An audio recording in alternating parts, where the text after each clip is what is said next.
Hello, എൻ്റെ പേര് Ashna and welcome to my channel Ashi tales. നിങ്ങൾക്ക് art, DIY craft, fashion illustration അങ്ങനത്തെ കാര്യങ്ങളൊക്കെ ഇഷ്ടമാണെന്നുണ്ടെങ്കിൽ സബ്സ്ക്രൈബ് മൈ ചാനൽ. നിങ്ങൾക്ക് എന്തായാലും ഞാൻ ഇടുന്ന കോണ്ടൻ്റൊക്കെ ഇഷ്ടപ്പെടും. അപ്പോൾ ഒരു ഡേ ഇൻ മൈ ലൈഫാണ് കേട്ടോ ഇത്. അങ്ങനെ പ്രത്യേകിച്ച് പ്ലാനിങ്ങും കാര്യങ്ങളും ഒന്നും ഇല്ലായിരുന്നു കേട്ടോ. ഞാൻ രാവിലെ എണീക്കുന്നു, പിന്നെ കോളേജിൽ പോകാൻ വേണ്ടിയിട്ടുള്ള റെഡി ആവൽ, പിന്നെ കോളേജിൽ പോയിട്ട് ചെയ്യുന്ന കാര്യങ്ങൾ അതൊക്കെ ഇൻക്ലൂഡ് ചെയ്തുകൊണ്ട് ഒരു ഡേ ഇൻ മൈ ലൈഫ് ചെയ്യണം എന്നിങ്ങനെ ഞാൻ കുറേ ദിവസമായിട്ട് ഇങ്ങനെ വിചാരിക്കുന്നുണ്ടായിരുന്നു. പക്ഷേ എന്താണെന്ന് വെച്ച് കഴിഞ്ഞാൽ ഒരു സ്റ്റാർട്ടിങ് ട്രബിൾ ആയിരുന്നു. എങ്ങനെ ചെയ്യണം, എന്ത് ചെയ്യണമെന്നൊന്നും അങ്ങനെ അറിയുന്നുണ്ടായിരുന്നില്ല. അപ്പോഴാണെങ്കിൽ ഇന്ന് ഞങ്ങൾക്ക് കോളേജിൽ 2 ആർട്ടിൻ്റെ പീരീഡ് ഉണ്ട്. രണ്ടും 2 ഡിഫറെൻറ്റ് ടൈപ്പിലുള്ള സബ്മിഷൻസാണ് ചെയ്യേണ്ടത്. അപ്പോൾ ഞാൻ ഓർത്തു ഇന്ന് തന്നെ day in my life shoot ചെയ്യാം. കാരണം എന്താണെന്ന് വെച്ച് കഴിഞ്ഞാൽ അത്യാവശ്യം പ്രൊഡക്റ്റീവ് ആയിരിക്കും. കോളേജിലെ കാര്യങ്ങളാണെങ്കിലും എല്ലാം ഇന്നൊരു പ്രൊഡക്റ്റീവ് ഡേ ആയിരിക്കും എന്ന് വിചാരിച്ചുകൊണ്ട് ഞാൻ ഷൂട്ട് ചെയ്തതാണ്. അപ്പോൾ ഞാനാണെങ്കിൽ റെഡി ആയി കഴിഞ്ഞിട്ട് കോളേജിൽ കൊണ്ടുപോകാൻ വേണ്ടിയിട്ടുള്ള സാധനങ്ങളൊക്കെ ഇങ്ങനെ എടുത്തു വെക്കുമായിരുന്നു. ആദ്യം ഞാൻ ലാപ്ടോപ്പ് എടുത്തു. ഞങ്ങൾക്ക് ആർട്ട് ആയത് കാരണം കുറേയൊക്കെ റെഫറൻസ് നോക്കാനുണ്ട്. അപ്പം ലാപ്ടോപ്പ് ഞങ്ങളുടെ ക്ലാസ്സിൽ അലൗഡാണ് കേട്ടോ. അപ്പം ലാപ്ടോപ്പ് കൊണ്ടുപോകും. പിന്നെ എൻ്റെ ആർട്ടിസ്റ്റ് പാഡ്, ബ്രഷ്, പെയിൻറ്റ്, പിന്നെ അത്യാവശ്യം വേണ്ട ബ്രഷുകളൊക്കെ ഞാൻ ഈ കളർ പെൻസിലിൻ്റെ കൂടെ ഇട്ട് അങ്ങനെയാണ് കേട്ടോ കൊണ്ടുപോകുന്നത്. അതാകുമ്പം ബ്രഷ് അങ്ങനെ അവിടെ ഇവിടെയൊന്നും ഉരഞ്ഞ് ചീത്തയാവത്തില്ല. പിന്നെ അത് കഴിഞ്ഞ് നേരെ കോളേജിൽ ചെന്നിട്ടൊരു കോഫിയൊക്കെ കുടിച്ചിട്ട് കുറച്ച് നേരം അവിടെ ഇങ്ങനെ ആടിയും തൂങ്ങിയൊക്കെ നിന്നിട്ട് നേരെ ക്ലാസ്സിൽ പോയ ഉടനെ തന്നെ ആർട്ടിൻ്റെ പീരീഡ് ആയിരുന്നു.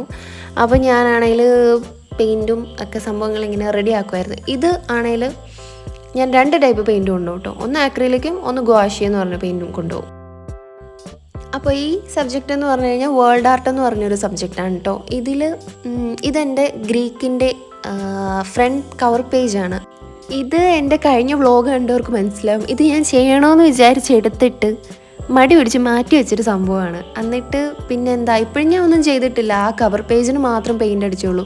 പിന്നെ ഇത് ഗ്രീക്കിൻ്റെ ഇൻട്രൊഡക്ഷൻ ബോർഡ് ജസ്റ്റ് ഇങ്ങനെ റഫായിട്ട് ചെയ്തു വെച്ചു. ഇനി അതിനെല്ലാം പെയിൻ്റ് അടിക്കണം. ഞങ്ങളുടെ ഈ ആർട്ടിൻ്റെ പീരീഡിനൊരു പ്രത്യേകതയുണ്ട്. പെയിൻറ്റും ബ്രഷും വെള്ളവും അതും ഇതും എല്ലാം എടുത്ത് വരുമ്പോൾ തന്നെ ഉച്ചയ്ക്കുള്ള ബെല്ലടിക്കും. കാര്യം എന്താണെന്ന് വെച്ച് കഴിഞ്ഞാൽ ഞങ്ങൾക്ക് 2:30 വരെ ക്ലാസ് ഉള്ളൂ. അപ്പോൾ ഞങ്ങൾക്ക് ലഞ്ച് ബ്രേക്ക് എന്ന് പറഞ്ഞു കഴിഞ്ഞാൽ 11:55 ഭയങ്കര നേരത്തെ. അത് കാരണം ഞങ്ങൾ എന്തെങ്കിലും ഒന്ന് ചെയ്ത് തുടങ്ങി വരുമ്പോഴത്തന്നെ ബെല്ലടിക്കും. ടൈം ലാപ്സിൽ കാണുമ്പോൾ ഭയങ്കര സ്പീഡിൽ കഴിക്കുന്ന പോലെയൊക്കെ തോന്നും. പക്ഷേ നല്ല സമയമെടുത്ത് കുറേ സംസാരിച്ച് അങ്ങനെ ഇങ്ങനെ കുറേ ടൈം എടുത്താണ് കേട്ടോ കഴിച്ചൊക്കെ കഴിയുന്നത്.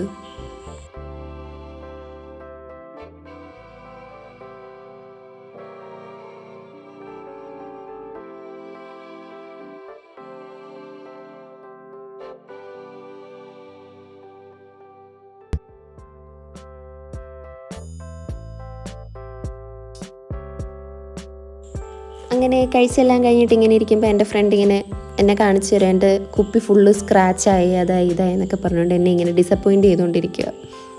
പിന്നെ കഴിച്ചെല്ലാം കഴിഞ്ഞിട്ട് നെക്സ്റ്റ് 2 പീരീഡ് വേറെ ആർട്ടിൻ്റെ പീരീഡാണ് കേട്ടോ. ടെക്സ്റ്റൈൽ ഡിസൈൻ എന്ന് പറയും സബ്ജക്റ്റിൻ്റെ പേര്. ഈ കളർ വീൽ നിങ്ങൾക്ക് ഓർമ്മയുണ്ടോ? കഴിഞ്ഞ വ്ളോഗിൽ ഫുള്ള് ഞാൻ ഈ കളർ വീൽ അടിക്കുന്നതിൻ്റെ പുറകെയായിരുന്നു. ഇത് അടിച്ചു കഴിഞ്ഞപ്പോൾ കിട്ടിയൊരു സാറ്റിസ്ഫാക്ഷൻ വേറെ ലെവലായിരുന്നു. അപ്പോൾ അതിന് സൈനൊക്കെ കിട്ടി. ആ ഒരു സന്തോഷത്തിൽ ഇങ്ങനെ ഇരിക്കുകയായിരുന്നു. ഒരുപാട് കാര്യങ്ങൾ ഇങ്ങനെ ചെയ്യാനുള്ളത് കാരണം ഇടയ്ക്ക് ഇങ്ങനെ ബ്ലാങ്ക് ആയി പോകും എന്താ ചെയ്യേണ്ടതെന്നുള്ളത്. അങ്ങനെ ഇങ്ങനെ കുറേയൊക്കെ തപ്പിത്തടഞ്ഞുകൊണ്ടൊക്കെ ഇരിക്കും കുറേ നേരം. പിന്നെ ഈ ഒരു ഫ്ലവർ എനിക്ക് മിസ് അപ്രൂവൽ തന്ന കേട്ടോ. നമ്മളിനി ഈ റോസാപ്പൂവിൽ വേണം കിടന്ന് കുറേ ദിവസം കൊണ്ട് പണിയാൻ വേണ്ടിയിട്ട്. പല രീതിയിലും പല ഷേപ്പിലും ഈ റോസാപ്പൂവിനെ നമ്മൾ അങ്ങ് കൊന്നുകളയും, നമ്മളങ്ങ് മടുക്കും. അങ്ങനെ അത്രയും നേരം വരെ നമ്മൾ ഈ റോസാപ്പൂവിൻ്റെ മണ്ടയിലിട്ട് പണിയണം. ഇതേപോലെ കുറേ ബ്ലോക്കുകൾ ഇങ്ങനെ വരച്ചിട്ട് അതിലെല്ലാം ഈ പൂ ഇങ്ങനെ വരയ്ക്കണ്ട കേട്ടോ, ട്രേസ് ചെയ്താൽ മതി. അങ്ങനൊരു ഗുണം ഇതിനുണ്ട്. നമ്മൾ വരയ്ക്കാൻ നിന്ന് കഴിഞ്ഞാൽ ഓരോ പൂവും ഓരോ ഷേപ്പിലിരിക്കും. അത് കാരണം ഇത് ട്രേസ് ചെയ്താൽ മതി. ഈ സബ്ജക്റ്റിന് മാത്രമേ ഉള്ളൂ കേട്ടോ ട്രേസ് ചെയ്യാൻ പറ്റത്തുള്ളൂ. ബാക്കി എല്ലാ സബ്ജക്റ്റും നമ്മൾ അല്ലാണ്ട് തന്നെ വരയ്ക്കണം, ഒന്നും ട്രേസ് ചെയ്യാൻ പറ്റത്തില്ല. ഇതിൻ്റെ ടെക്നിക്ക് എങ്ങനെയാണെന്ന് വെച്ച് കഴിഞ്ഞാൽ ഈ പല രീതിയിലും പല കോളംസ് വരച്ചിട്ട് അതിൽ ഈ ഫ്ലവറിനെ നമ്മൾ വരച്ചിട്ട് ബാക്ക്ഗ്രൗണ്ട് പാച്ച് ഇല്ലാണ്ട് പെയിൻ്റ് അടിക്കണം. എന്നിട്ട് ഫ്ലവറിനും വേറൊരു പെയിൻ്റ് അടിക്കണം. പാച്ച് ഉണ്ടാവാൻ പാടില്ല. അതാണ് ടാസ്ക്. അത് ഇച്ചിരി ടാസ്ക് തന്നെയാണ്.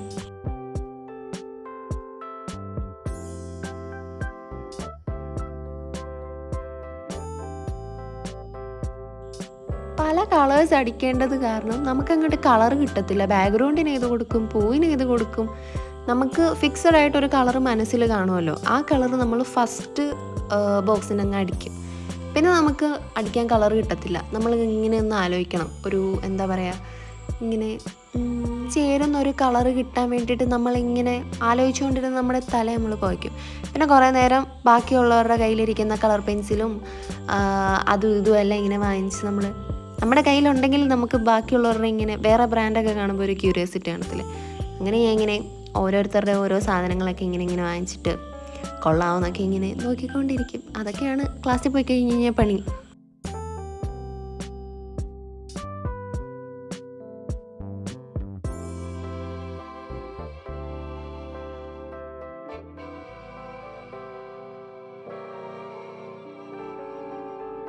പിന്നെ വരയ്ക്കാനൊരു മൂഡ് വന്ന് നമ്മളിങ്ങനെ വരയ്ക്കാൻ വേണ്ടിയിട്ട് തുടങ്ങുമ്പോൾ മിസ്സ് വന്നിട്ട് പറയും, നിങ്ങൾ വരയും കാര്യങ്ങളും പെയിൻ്റ് അടിയൊക്കെ ഒന്ന് നിർത്തിക്കാൻ, ഞാൻ കുറച്ച് കാര്യങ്ങളൊക്കെ പറയട്ടെ എന്നും പറഞ്ഞുകൊണ്ട് അവിടെ അതങ്ങ് നിർത്തിപ്പിക്കും. അപ്പോൾ പിന്നെ ഞങ്ങൾ കാര്യങ്ങളൊക്കെ കേട്ട് കഴിയുമ്പോൾ തന്നെ ബെല്ലും അടിക്കും. ആ വര അവിടെ സ്റ്റോപ്പാവും. പിന്നെ വീട്ടിൽ പോയി കഴിഞ്ഞ് കഴിഞ്ഞാൽ വരയ്ക്കത്തുമില്ല, മടിയുമാകും. പ്രൊഡക്റ്റീവ് ആവണം എന്നൊക്കെ വിചാരിച്ച് ചെല്ലുമ്പോൾ തന്നെ മടിയും സമ്മതിക്കത്തില്ല, പ്രകൃതി അങ്ങോട്ട് സമ്മതിക്കത്തില്ല.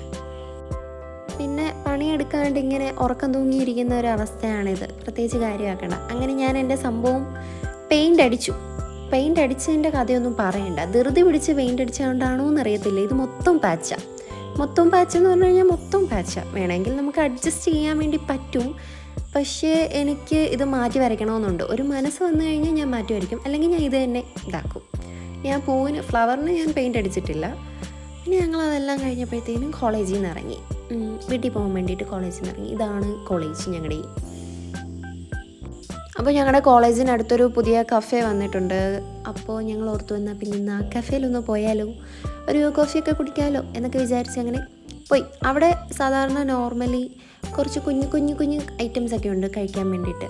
പക്ഷെ ഞങ്ങൾ എന്നപ്പോഴത്തേക്കിനും അവിടെ ഒന്നും വന്നിട്ടില്ലായിരുന്നു. ഞങ്ങൾ 2:30 വിടുന്നതാണല്ലോ, അപ്പം ഒന്നും വന്നിട്ടില്ലായിരുന്നു. ഞങ്ങൾ അപ്പോഴത്തേക്കിനും ഓർത്തെന്നാൽ പിന്നെ ഒരു ബർഗർ വാങ്ങിക്കാമെന്ന് ഓർത്തിട്ട് ഞാനാണെങ്കിൽ ഒരു സിംഗർ ബർഗർ ഓർഡർ ചെയ്തു. എൻ്റെ ഫ്രണ്ടാണെങ്കിൽ ഒരു ലോഡഡ് ഫ്രൈസും പറഞ്ഞിട്ട് ഇങ്ങനെ ഇരിക്കുമായിരുന്നു. അപ്പോൾ അവിടെ ഓരോരോ കുഞ്ഞു സാധനങ്ങൾ ഓരോന്നിങ്ങനെ കൊണ്ടുവച്ചുകൊണ്ടിരിക്കുന്നു. ഞാൻ ഇതിനു മുന്നേ ഈ കഫേയിൽ വന്നിട്ടുണ്ട്, പക്ഷെ അപ്പോഴൊന്നും എനിക്ക് കിട്ടാത്ത പണി ഇന്ന് എനിക്ക് ഈ കഫേയിൽ പോയപ്പോഴത്തേനും കിട്ടി. ഞാനാണെങ്കിൽ സിംഗർ ബർഗറാണല്ലോ ഓർഡർ ചെയ്തത്.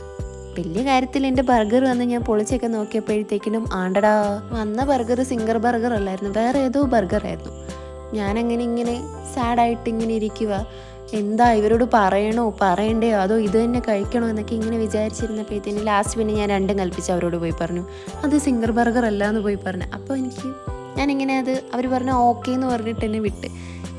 ഞാൻ ഇങ്ങനെ അത് മാറ്റി വെച്ചിട്ട് അവരെനിക്ക് വേറെ സിംഗർ ബർഗർ എന്നിട്ട് കൊണ്ടുതന്ന്. രണ്ടാമത് കൊണ്ടുതന്നപ്പോൾ എന്നോട് ചോദിച്ചിട്ടൊക്കെയാണ് കൊണ്ടുതന്നത്, സിംഗർ ബർഗറിൻ്റെ ആളല്ലേ ഇത് എന്നൊക്കെ ചോദിച്ചിട്ടാണ് എനിക്ക് കൊണ്ടുതന്നത്. പിന്നെ ഞാൻ കഴിച്ചു കഴിഞ്ഞപ്പോഴത്തേക്കിനുമാണ് എൻ്റെ ഫ്രണ്ടിന് ലോഡഡ് ഫ്രൈസ് വന്നത്. അതൊരു സഡൻ സർപ്രൈസ് തന്നെ ആയിപ്പോയി. പിന്നെ അതെല്ലാം കഴിച്ച് കോഫിയൊക്കെ കുടിച്ചിട്ട് ഞാൻ നേരെ വീട്ടിൽ പോയി. പോണ വഴിയിൽ ഈ കുരുപ്പ് മുറ്റത്ത് നിൽക്കുന്ന കണ്ടിട്ട് ഞാൻ നൈസായിട്ട് വണ്ടി നിർത്തി. ഇതെൻ്റെ കസിൻ സിസ്റ്ററാണ് കേട്ടോ, പേര് ഇസ്രു. എൻ്റെ വീടിന് അടുത്ത് തന്നെ ഇവളുടെ വീട്. ഇവളുടെ കൂടെ ടൈം സ്പെൻഡ് ചെയ്യാൻ ഭയങ്കര രസമാണ്. കാര്യം എന്നാന്ന് വെച്ച് കഴിഞ്ഞാൽ വലുതായാലും കുഞ്ഞു പിള്ളേരുടെ പോലത്തെ സ്വഭാവം. അതായത് ഈ കാണിക്കുന്ന പോലെ അവളുടെ കുഞ്ഞിലത്തെ ടർക്കിയൊക്കെ എടുത്തുകൊണ്ട് വന്നിട്ട് ബേബി ആക്കണം, അതാക്കണം, ഇതാക്കണം എന്നൊക്കെ പറഞ്ഞുകൊണ്ട് ഇങ്ങനെ ഓരോരോ ആക്ടിവിറ്റീസ് കാണിക്കലാണ് ഇവളുടെ പണി. പിന്നെ കുറച്ച് നേരം അവളുടെ കൂടെ ഇരുന്നിട്ട് പിന്നെ അവിടെ നിന്നും ഒരു ചായയൊക്കെ കുടിച്ച് പതുക്കെയൊക്കെയാണ് ഞാൻ വീട്ടിൽ പോയത്.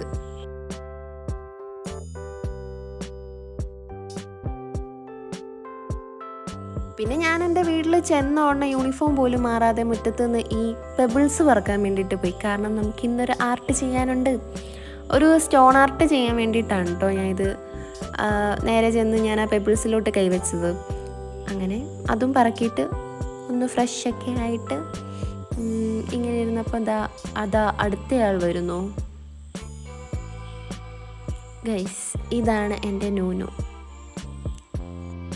നൂനൂനില്ലാത്ത കുരുത്തക്കേടുകളൊന്നുമില്ല. നമ്മുടെ അടുത്ത് വന്ന് സ്നേഹപ്രകടനം കാണിച്ചിട്ട് നൈസായിട്ട് വന്നിട്ട് മാന്തിയിട്ടൊക്കെ പോകും. ഇതൊക്കെയാണ് ഇവളുടെ ഫണ്ണ്.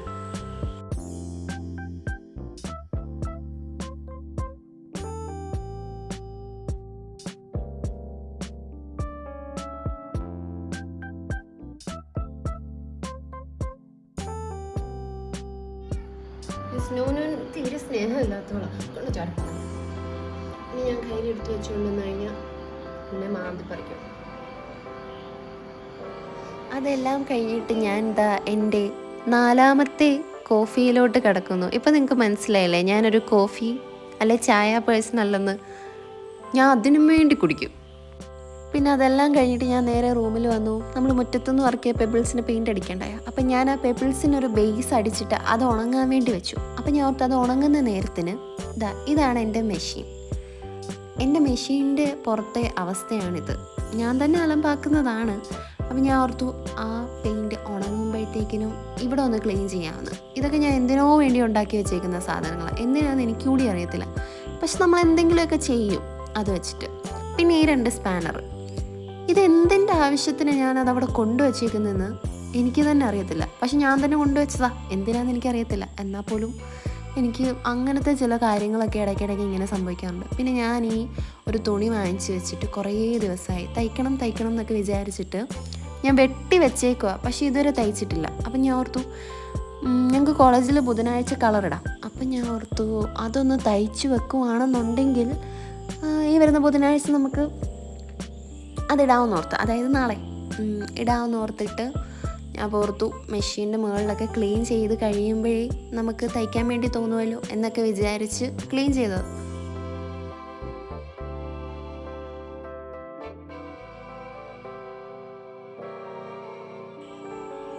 അങ്ങനെ ക്ലീനിങ് ഒക്കെ കഴിഞ്ഞപ്പോഴത്തേക്കിനും നമ്മുടെ സ്റ്റോൺ ആർട്ടിൻ്റെ ബേസ് അടിച്ച് വെച്ചത് അത് നല്ലോണം സെറ്റായിട്ടുണ്ടായിരുന്നു. അപ്പം ഞാൻ പോയിട്ട് ബാക്കി കലാപരിപാടികളൊക്കെ അവിടെ ഇരുന്ന് ചെയ്യുമായിരുന്നു. പകുതി വരെ ആയിട്ടുണ്ടായിരുന്നുള്ളൂ.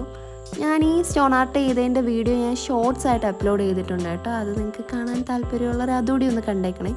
പിന്നെ ഞാൻ പോയിട്ട് കഴിച്ചു. പത്തിരി ഉണ്ടായിരുന്നു, അത് ചൂടാക്കി കഴിച്ചു. പിന്നെ പത്തിരിയും എനിക്ക് പത്തിരിയുടെ കൂടെ തേങ്ങാപ്പാൽ ഭയങ്കര ഇഷ്ടമാണ്. കാരണം ഞാൻ കുറച്ച് തേങ്ങാപ്പാലും കൂടി ഉണ്ടാക്കിയിട്ട് ഞാൻ പത്തിരിയും തേങ്ങാപ്പാലും ബീഫും കൂട്ടി കഴിച്ചു. എൻ്റെ ഫേവറേറ്റ് ഫുഡാണ് കേട്ടോ.